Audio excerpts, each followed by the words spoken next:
Buenas noches, esto es Zona Franca, yo soy Daniel Pacheco. Y esta noche arranco con una confesión. Y les confieso con mucha vergüenza que mi conocimiento de la historia colombiana es precario. Y entonces aquí uno puede culpar a su educación, puede culpar a sus profesores, puede culpar a su vocación por determinados conocimientos en vez de otros, puede culparse a sí mismo como de cierta forma lo estoy haciendo yo ahora mismo.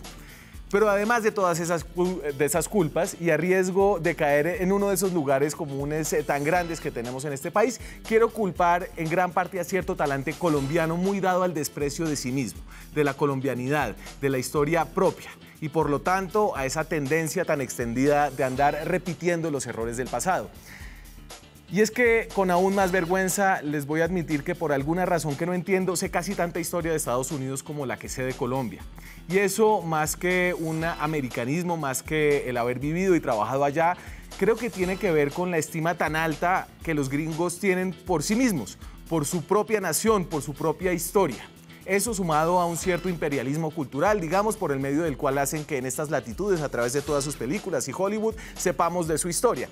Entonces, aprovechando que acaba de pasar el 20 de julio, que acabamos de celebrar 207 años de independencia, en este programa hoy vamos a prestar un servicio a todos aquellos que, sin necesariamente tener que haber declarado su propia ignorancia, tienen uno que otro bache de su historia patria.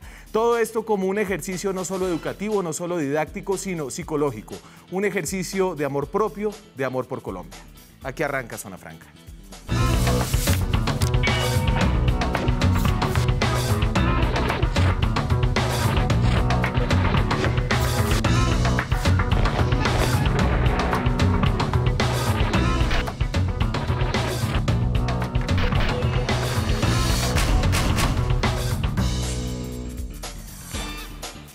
Y para hablar de historia patria tenemos a dos jóvenes historiadores, para que no digan que a los jóvenes no les gusta la historia. Nos acompaña esta noche Nicolás Pernet, es editor del portal y la revista digital Razón Pública, es historiador de la Universidad Nacional, es columnista, ganador del premio Simón Bolívar por un artículo crítico sobre Gabriel García Márquez. ¿Qué tal, Nicolás? Muy bien, Daniel, ¿cómo estás tú?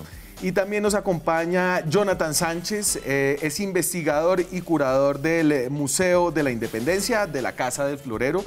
Jonathan, bienvenido a Zona Franca. Daniel, muchas gracias. Buenas noches. Nicolás, también. Buenas noches. ¿Y usted también es historiador? Sí, claro que sí. ¿Y también de la Nacional? No, de la Universidad Autónoma de Colombia. Con énfasis en patrimonio histórico y museología también. Ah, muy bien. ¿Y cuántos años tiene? 28. 28 años. ¿Hay algo especial en el Museo de la Independencia este fin de semana? Sí, por supuesto. Los estamos invitando a todos. Ustedes tienen que, por favor, asistir al museo. Especialmente en la tarde de hoy, a las 3:30, inauguramos la exposición titulada Otros procesos de independencia. En ella, los visitantes podrán encontrar otros procesos de independencia que, durante esto que llamamos nosotros de la independencia nacional, tuvieron lugar en diferentes provincias y regiones del país, incluyendo también el papel que jugaron los indígenas. Sobre todo, en este caso en particular, hay un espacio dedicado a los indígenas de Pasto, del sur del país, sí, que luchaban contra la República. Y tenemos también una parte dedicada al primer pueblo libre de América, con referencia al yugo español, que fue la fundación de San Basilio de Palenque. Bueno, señor, ¿está gratis? No es gratis. Los gratis Le estoy haciendo una cuña ni la berraca. Todos los domingos del mes, el museo tiene las puertas abiertas. Normalmente la prestación del servicio del museo es de martes a sábado en el horario de 9 de la mañana a 5 de la tarde. Perfecto. Entonces, en este programa vamos a hablar de la historia 20 juliera, digamos, de la historia del 20 de julio, cuando se dio el primer grito de independencia, que ustedes después me van a decir fue realmente un grito más simbólico que real, una independencia más simbólica que real. Pero quiero entender qué fue lo que pasó y quiero empezar con esta imagen, que es la que evoca mucho de lo que pasó ese 20 de julio.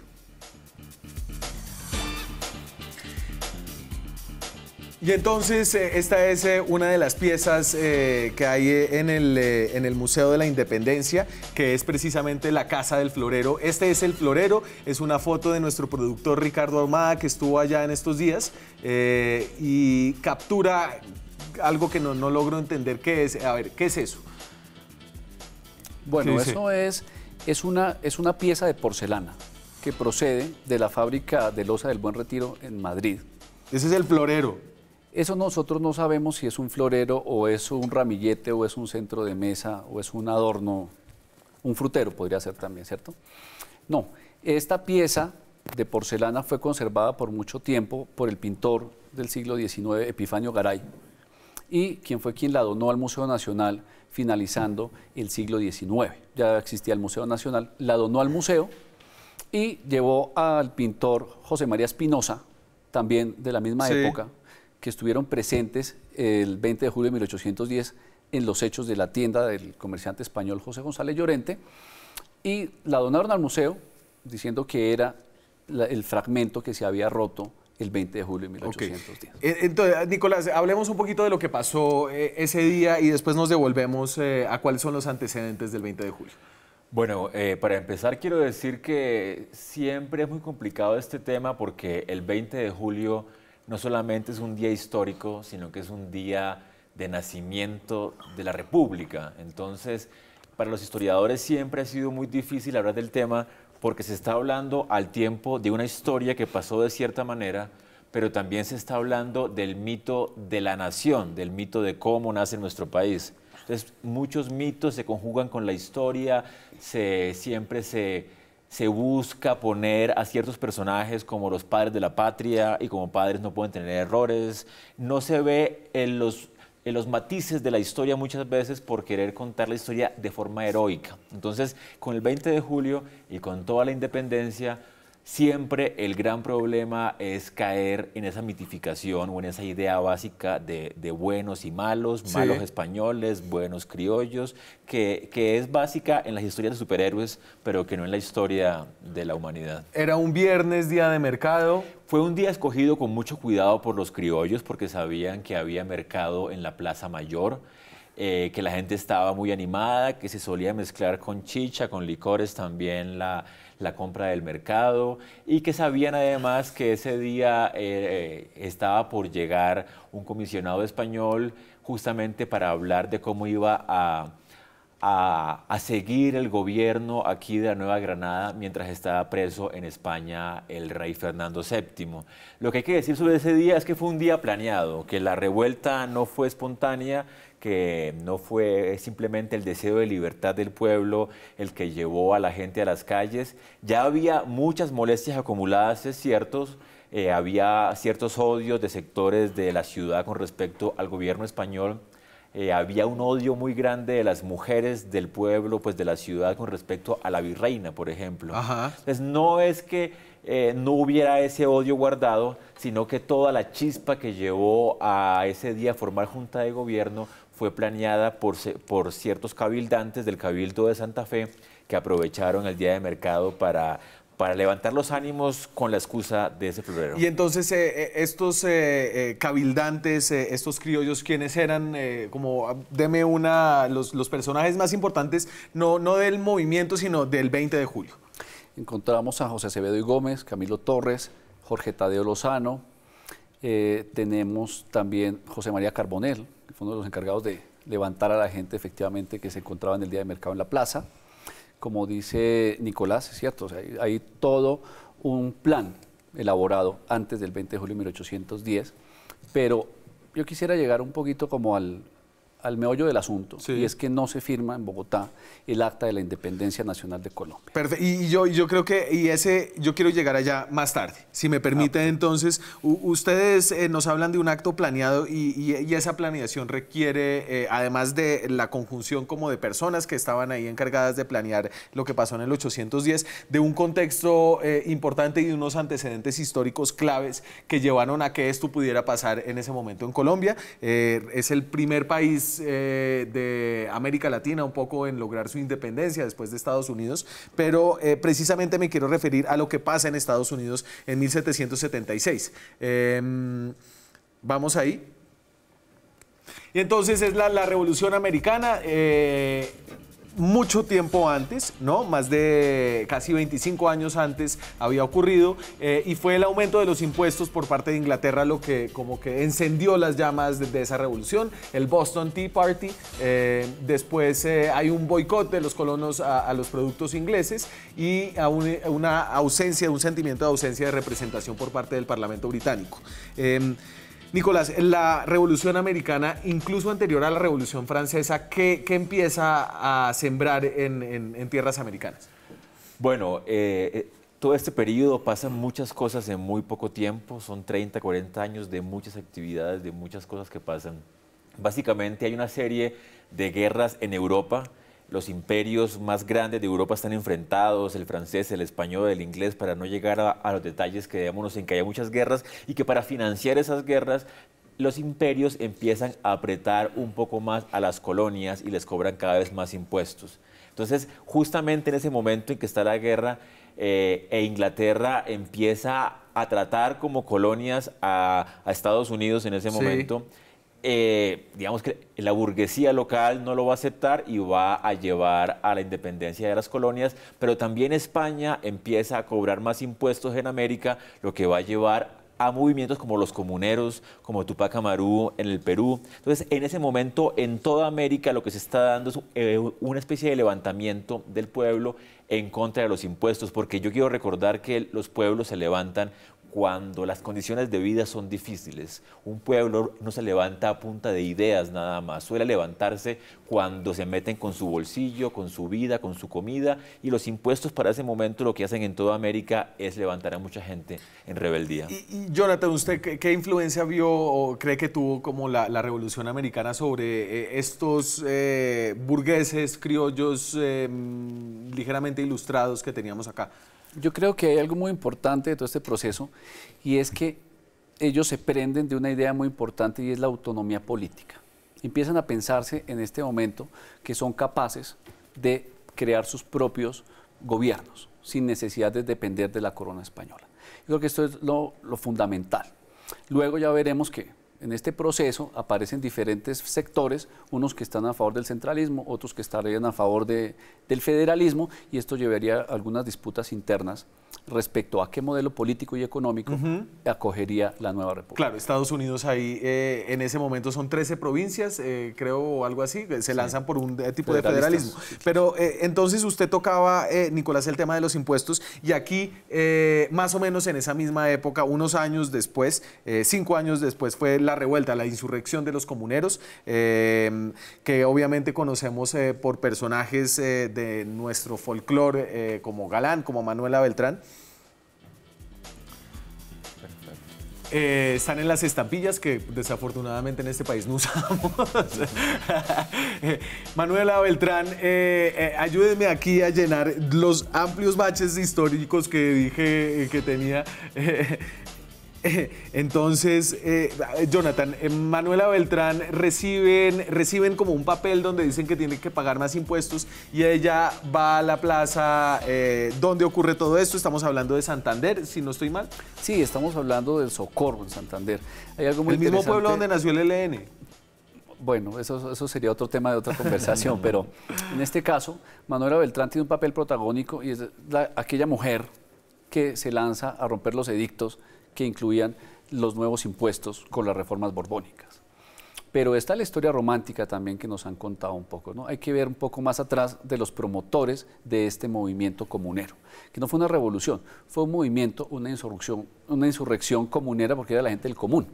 Pero ¿quiénes eran los que estaban detrás de todo esto? Y entonces uno puede ver, por ejemplo, a Francisco Bermeo, que estaba detrás de esto, incluso el papá de Jorge Tadeo Lozano, el marqués, que tenía grandes extensiones de tierra en Santander y producía tabaco y aguardiente, ¿no? Entonces a ellos no les interesa. Era un impuesto al tabaco. Claro, al tabaco y al aguardiente, al estanco. Y no les convenía que subieran los impuestos. Entonces, ¿qué hacen?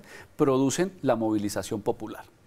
Claro, en el momento en que fuera efectivo ese movimiento, no se aplicarían las reformas borbónicas y quiénes eran los beneficiados directamente. Pues, los recuérdeme acerca de cuáles son las reformas borbónicas. Las reformas borbónicas aparecen hasta 1775 más o menos. Y lo que tiene que ver esto es nuevos impuestos para financiar la Armada del Barlovento para pelear contra los ingleses, empezando por eso. También incluían algunos cambios con respecto a la infraestructura de las ciudades coloniales en América, ¿no? La adecuación de hospitales, hospicios, carreteras, plazas públicas. Esa era la idea de las reformas borbónicas. Y entonces, Nicolás, aquí en lo de los comuneros de Socorro Santander, ¿no hay una intención independentista, no hay una, una aspiración constitucionalista de crear algún Estado independiente? No, no lo hay. Hay un deseo, como decía ahora Jonathan, cuando llegan los Borbones a hacer reformas gubernamentales tan fuertes, el pueblo lo va a resentir mucho, porque veníamos de varios siglos coloniales en los que la presencia estatal no era tan fuerte, había un poco de autonomía en muchas regiones, las élites de cada región van a poder comerciar en libertad. Justamente lo que hace Carlos III y los Borbones es empezar a hacer más control de las colonias, a aumentar los impuestos. Y esto va a llevar a que muchos comerciantes se molesten con eso y lo que van es a levantarse en contra de estas reformas, no pidiendo la independencia de España, sino pidiendo un cambio de gobierno que era muy radical, de hecho, porque estaban pidiendo cambios desde la conformación racial del gobierno hasta los impuestos que les cobraban, hasta las posibilidades de comerciar con otros países. Es que detrás de la independencia hay intereses muy grandes de ciertos poderes económicos que básicamente estaban muy descontentos por la forma en que España administraba las colonias y querían libertad, pero libertad para comerciar con Estados Unidos, con Inglaterra, con toda Europa. Entonces, los comuneros y también los criollos aquí en Santa Fe, lo que los motiva muchas veces a moverse es un deseo de mejorar sus negocios. ¿El desenlace de la insurrección de los comuneros no es un desenlace feliz? No, es algo muy curioso porque los comuneros no solamente fueron de Santander, sino que se fue levantando el movimiento y a medida que se iban acercando hacia la capital del Virreinato de Nueva Granada, hacia Santa Fe de Bogotá, se iban uniendo personajes de otros pueblos. Entonces tenemos gente de Vélez, tenemos de Sogamoso, de Tunja, de Duitama, de Zipaquirá, de Nemocón, incluso llegan hasta el Puente del Común, que conocemos mucho la entrada de Bogotá. Y hay algo muy interesante porque un personaje como Antonio Nariño y otros jóvenes distinguidos de la alta clase criolla en Santa Fe conformaron un grupo denominado los Caballeros Coraza y fueron los primeros en salir a hacerle frente a este grupo comunero y firmaron algunas capitulaciones que luego serían revertidas. Esos acuerdos que firmó el virrey Flores nunca se cumplieron, ¿no? Y lo que hicieron fue ejecutar. Vemos el martirio también de Antonio Galán, que fue descuartizado. Es decir, que Antonio Nariño en ese momento estaba más con los realistas que con los insurrectos. Efectivamente. Tenemos que comprender algo y dejar en claro que eran personajes, que eran seres humanos que tenían intereses y que sus intereses también cambiaban dependiendo de los contextos políticos y de otros factores. Claro, un poco lo que decía usted, Nicolás, de no endiosar a los padres de la patria. Sí, pues hay una visión que pinta a Nariño como si peleara por la independencia desde que era niño. Básicamente pintan a esos próceres como si desde que nacieran ya tenían claro que su destino era ser héroes y buscar la independencia, cuando no es así. Son personas que han cambiado de parecer, que se han educado, que a veces han pensado que la mejor opción es esta, después se han equivocado y han cambiado. Son como cualquier político. Me voy a la pausa, pero cuando regresemos hablamos del impacto que tuvo la Revolución Francesa, tal vez algo más de ideología ahí, igualdad, fraternidad y égalité, fraternité, liberté. Después de comerciales.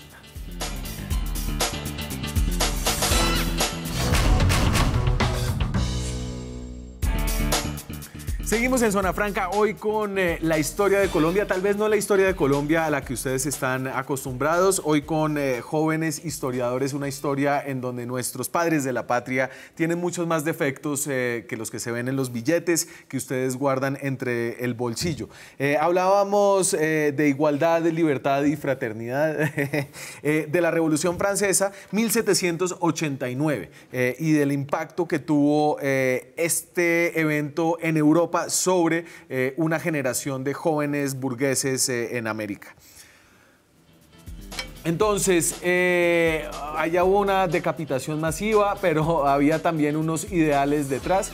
Había un deseo de la burguesía por acceder al poder. Había unos factores ideológicos, una ilustración que alienta las aspiraciones de la burguesía, una independencia de los Estados Unidos que se ve reflejada y que cruza el Atlántico para afectar a Europa. Y también hay unas causas económicas, hay una crisis financiera, hay un déficit estatal que llevan en pocas palabras a que la burguesía se subleve contra la aristocracia francesa.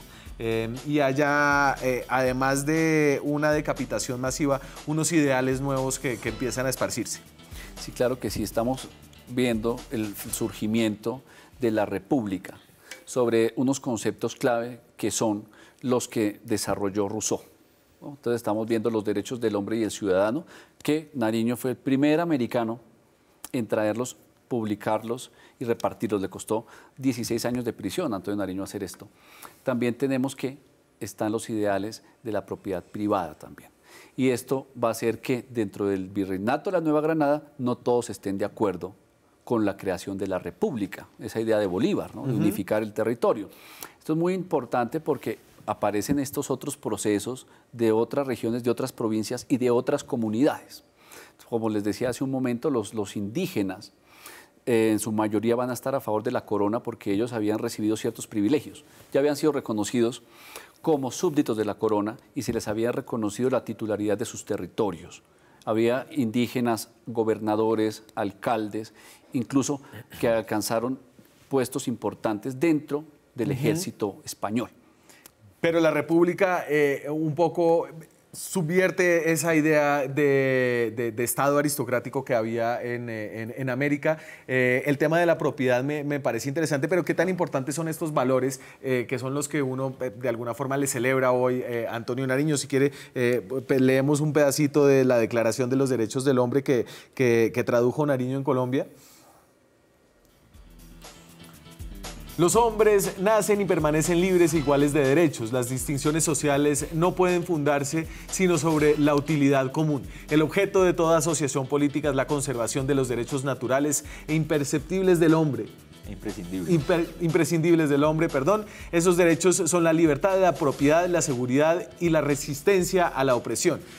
Lo dejo ahí. Este espíritu un poco ilustrado, ¿qué tanto llega acá o qué tanto es un interés económico? Bueno, lo que pasa es que los derechos del hombre y el ciudadano sin duda son bastante liberales, pero la pregunta es quiénes son ciudadanos para poder acceder a esos derechos. Entonces, sin duda, cuando Nariño lo plantea, está pensando en un grupo social al cual él pertenece, que son los hombres ilustrados, con ingresos, con propiedades. No está pensando en indígenas, no está pensando en la gran masa del pueblo. Cuando Camilo Torres escribe su memorial de agravios contra España, está pensando en que la igualdad es entre los criollos y los españoles. No hay realmente una visión de interés de incluir al resto del país en ese grupo de ciudadanos. Y de hecho la historia de Colombia, después de la independencia hasta nuestros días, va a ser justamente la pelea por ampliar esa categoría de ciudadano para que todos quepamos en ella. Después de eso, la República y los ideales de la República, y no sé si usted que tanto sepa de historia francesa, pero Napoleón termina con unas ambiciones imperiales más que republicanas que se expanden por toda Europa, y eso tiene un impacto en lo que pasa acá. Esto es el mapa de Europa en 1810. que habla un poco de lo que está pasando del otro lado del charco, que es importante para lo que está pasando aquí en Colombia. 1811 era más o menos igual en 1810, entonces ahí usted tiene el Imperio francés, que está en color rojo. Los estados satélites, que son los estados que han sido conquistados por Napoleón, que incluyen a España, incluyen a gran parte de Alemania, de lo que es hoy Italia, y están los estados que permanecen independientes, en verde. Es decir, España está bajo control de Napoleón y aquí sí me acuerdo, no sé por qué se acuerda uno siempre de Pepe Botellas, el hermano borracho de Napoleón que se ha impuesto sobre los Borbones y está comandando España. Eso porque es importante para lo que va a pasar el 20 de julio. Mire, Daniel, hay algo que hay que puntualizar muy bien y es: durante el siglo XVIII y el siglo XIX se van a dar una serie de revoluciones burguesas. ¿Quiénes son los burgueses? Porque tenemos que aclarar esto. Son los comerciantes. Es una nueva clase de nuevos ricos que están buscando un sitio al lado de la monarquía y al lado del clero, ¿cierto? ¿Para qué? Algo muy puntual, y es legislar en favor del comercio. Entonces ellos van a promover una serie de revoluciones. La revolución inglesa, incluso anterior a la independencia de los Estados Unidos, la revolución de los Estados Unidos, la revolución francesa y toda esta serie de revoluciones en toda la América española. ¿El interés cuál es? El comercio. Un comercio muy importante, porque recordemos también que el siglo XVIII fue el siglo de la revolución industrial, que va a llevar a que Inglaterra y Francia busquen vender sus productos en los territorios que España tenía en América, pero España tenía el monopolio del comercio y ya no lo va a permitir. Entonces, la única forma para que Inglaterra y Francia puedan vender sus productos es alentando la creación de nuevos estados dentro de América. Porque esto es muy importante. No hay que quedarnos solamente en el hecho histórico, sino que hay que irnos a los antecedentes y hay que comprender estos otros procesos de mayor envergadura. Entonces, efectivamente, para 1808, incluso antes de 1810, el emperador francés Napoleón Bonaparte inició un proceso expansionista del imperio francés y aprovechó una disputa por la corona de España. Carlos IV, padre, el rey titular de España, y Fernando VII, el hijo. Fernando VII le decía a Carlos IV: abdique en mí, deme la corona, ya es tiempo de que yo figure en este partido, ¿cierto? Y el rey le decía que no, espérese a que yo me muera y ahí sí será usted el rey. Napoleón, astutamente, como un buen estratega militar que era y un buen diplomático, aprovechó esta discusión y habló con cada uno por su lado y les prometió colaboración a cada uno para que se quedaran con la corona de España. Los engañó, los llevó a Francia y los hizo abdicar allá. Los convenció, les dijo: bueno, lo mejor para la situación de España es que ni usted sean los reyes de España, sino mi hermano José Bonaparte debe asumir la corona española. Y no es tan cierto que Fernando VII estaba preso en París. No. Recibió en pago por abdicar la corona en favor del hermano de Napoleón, recibió un castillo al sur de Francia, en la provincia de Valensay. Y ahí estuvo Fernando VII con sirvientes durante todo este tiempo, de 1808 hasta 1814. Esto quiere decir también que el pueblo español estuvo engañado un tiempo. Les hicieron creer que habían dos partidos. Y se divide el pueblo español y empiezan un proceso que se llama... ¿Entre Carlos y Fernando? No, la división era entre los partidarios del rey Fernando VII, que deseaban que regresara y que asumiera la corona española, y los partidarios de José Bonaparte, el relevo monárquico, porque España estaba sedienta un poco de la Ilustración francesa.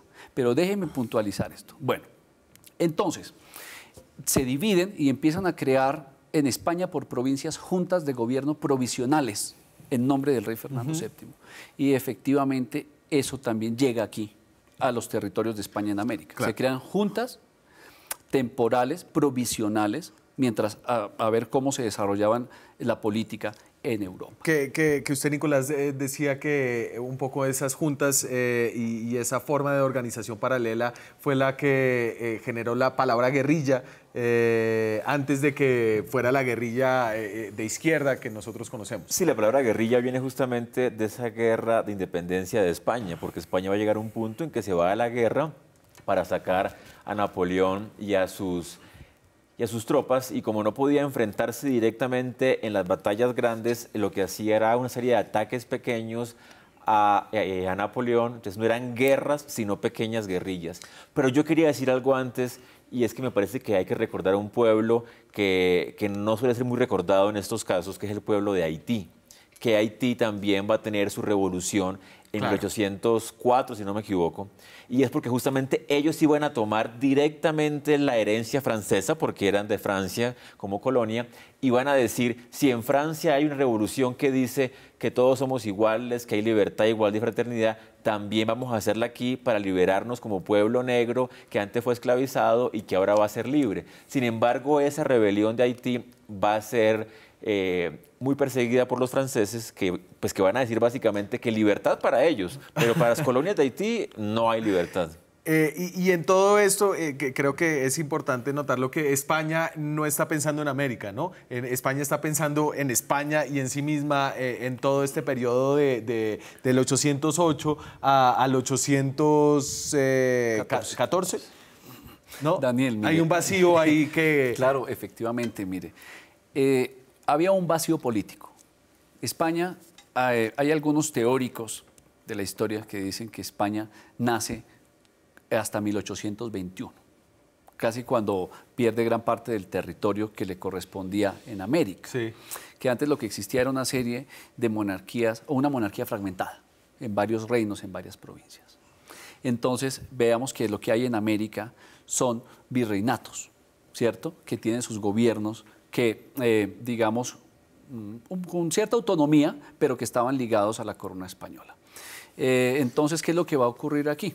Una serie de estas juntas de gobierno provisionales, pero que en el caso del Virreinato de la Nueva Granada, entre 1810, aparece la Junta de Gobierno de Cali, el 3 de julio de 1810, luego el 9 se crea la Junta de Gobierno del Socorro, pero no son independientes de España.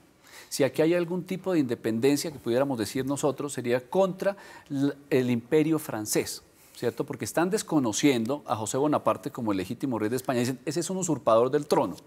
Nuestro amadísimo rey es Fernando VII. Ojalá regrese pronto al trono. Y ya lo vamos a ver, Jonathan, después de comerciales, cuando leamos un extracto del Acta de la Revolución, el Acta de la Revolución del 20 de julio de 1810, cuando creía yo hasta ahora habíamos alcanzado nuestra independencia, después de comerciales.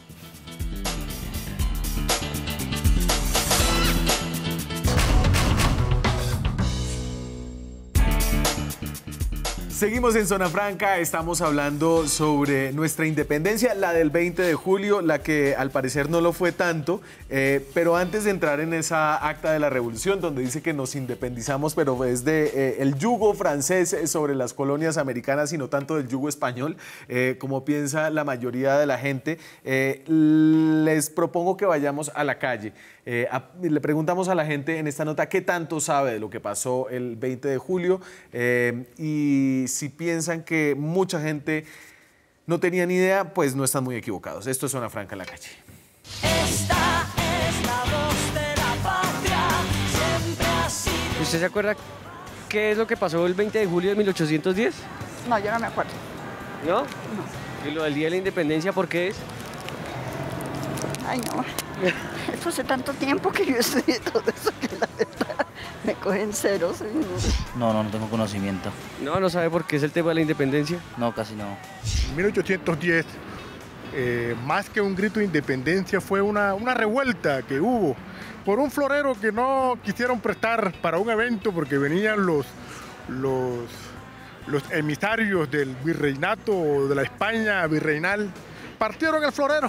Entonces la gente, aprovechando esa circunstancia, lo que hicieron fue más bien independencia, libertad. ¿Qué cuento que le echas a ese respecto? Pues, ¿cómo es la historia de la independencia? Eso fue en 1810, creo. El 20 del Día de la Independencia, obvio. Ah, bueno, pero ¿se acuerda cómo es el cuento? ¿Cómo es todo? Sí, claro, eso lo aprendimos desde mi primaria. ¿Y se acuerda de los protagonistas, de los nombres? El indio es el Simón Bolívar. Sí, no me acuerdo si es la batalla en dónde fue, pero que fue. Pero luego la batalla no es el 7 de agosto. Bueno, el 7 de agosto también hubo otra. ¿Tú sabes qué se celebra el 20 de julio? El Día de la Independencia. ¿Te acuerdas quiénes fueron los protagonistas de ese episodio? No, El año. tampoco. Sí, señor, una fiesta patria. ¿Cuál? La independencia de Colombia. ¿Y se acuerda cómo es la historia? ¿Quiénes son los protagonistas? ¿Cómo era la Eso fue en la antigüedad, los primeros, los de aquí, Claro, el día de la independencia, que parece que no fue independencia porque parece que Fernando VII no quiso gobernar en estas tierras. Bueno, ¿cómo es la historia? ¿Se acuerda de los protagonistas? De algo? Claro, Antonio Morales, Pey, Antonio Villavicencio, que era el que venía, era un delegado del gobierno de la corona española, que entre otras cosas no entiendo por qué teníamos que darle pleitesía a ese caballero. Claro que sí. ¿Qué cosa? No. ¿Ustedes saben qué es lo que se celebra el 20 de julio? El día de la independencia. ¿Usted se acuerda cómo es la historia? No recuerdo. ¿Y el año? 1810. ¿Qué tan sorprendido está usted, Nicolás, por ese resultado, esa sondeo de calle? Me sorprende que hubo dos que supieron. Eso es lo que le sorprende. No, porque la historia es a veces un tema como la política, que mucha gente tiene unos brochazos muy generales de qué está pasando, pero no es realmente algo en que someta a mucha crítica y a mucho pensamiento. Igual que el 20 de julio de hace 200 años también el pueblo en Santa Fe no tenía noticias de lo que estaba pasando en España, no sabía de todo este contexto que hemos hablado.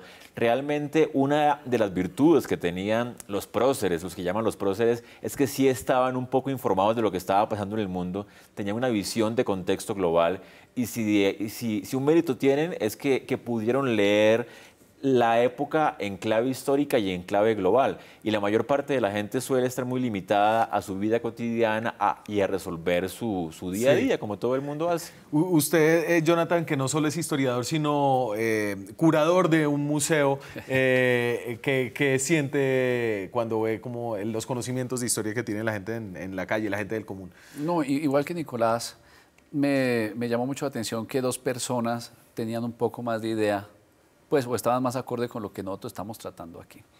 No me sorprende mucho, ¿no? Creo que falta mucha investigación, pero lo importante es que lo estamos haciendo. Estamos tratando de develar una cantidad de mitos que lo que han creado es, en lugar de crear una identidad nacional, han creado muchos baches y vacíos históricos. Claro, y usted no cree que falta, es decir, falta una narrativa mejor establecida de lo que pasó el 20 de julio, porque además es que usted le dice, había un señor que hablaba de Simón Bolívar, el indio de Simón Bolívar. Bolívar era todo menos indio. Claro, no le diga eso a Chávez.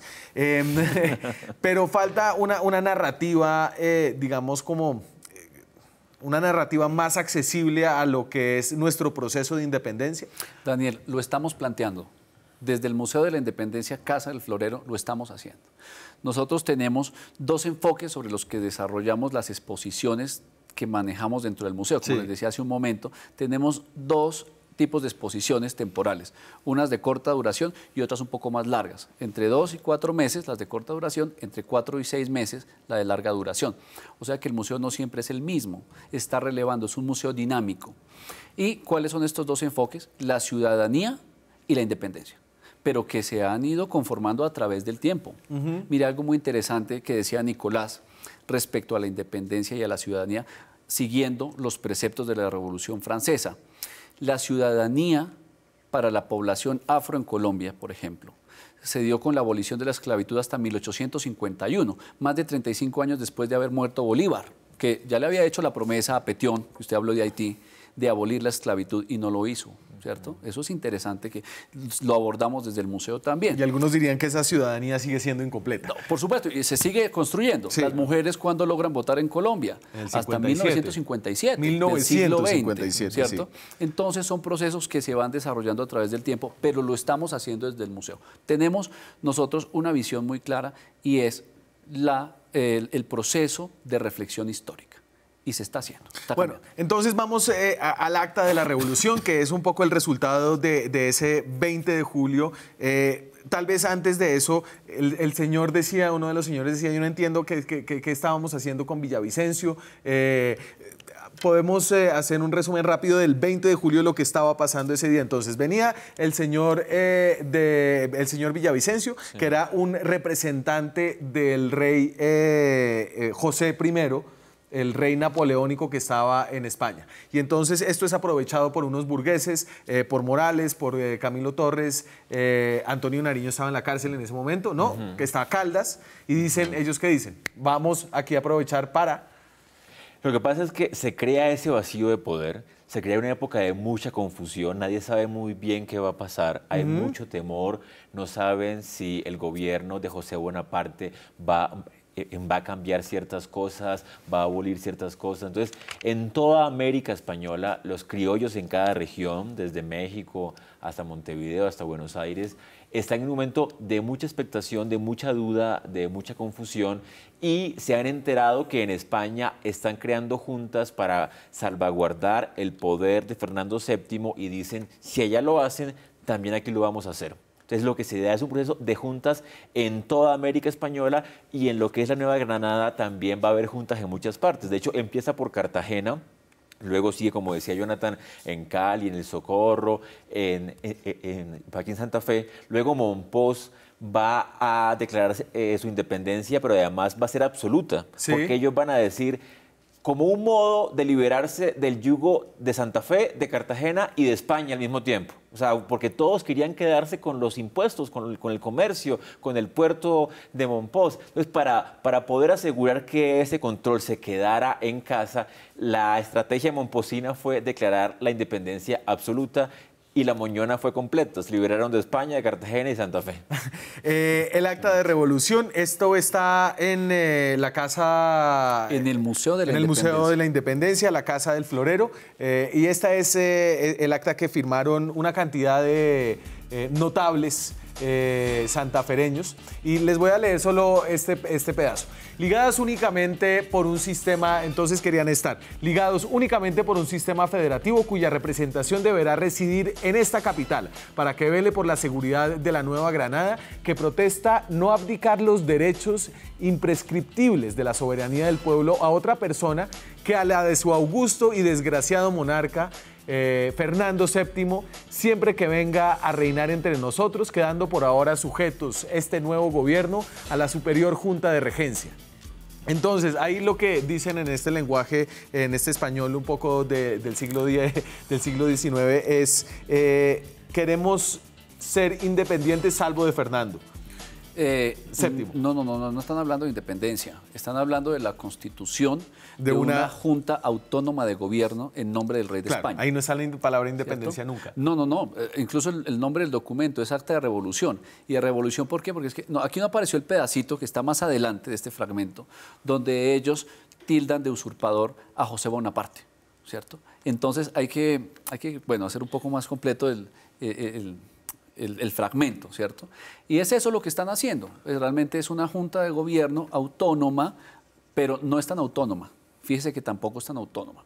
Y espérese porque me tengo que ir a mi pausa, me queda una pausa. Cuando regresemos terminamos de explicar esta pseudo independencia del 20 de julio y algo de lo que va a quedar por delante. Se nos viene el 7 de agosto en poco tiempo. Vendrá otro programa de la historia de Colombia. Regresamos después de comerciales.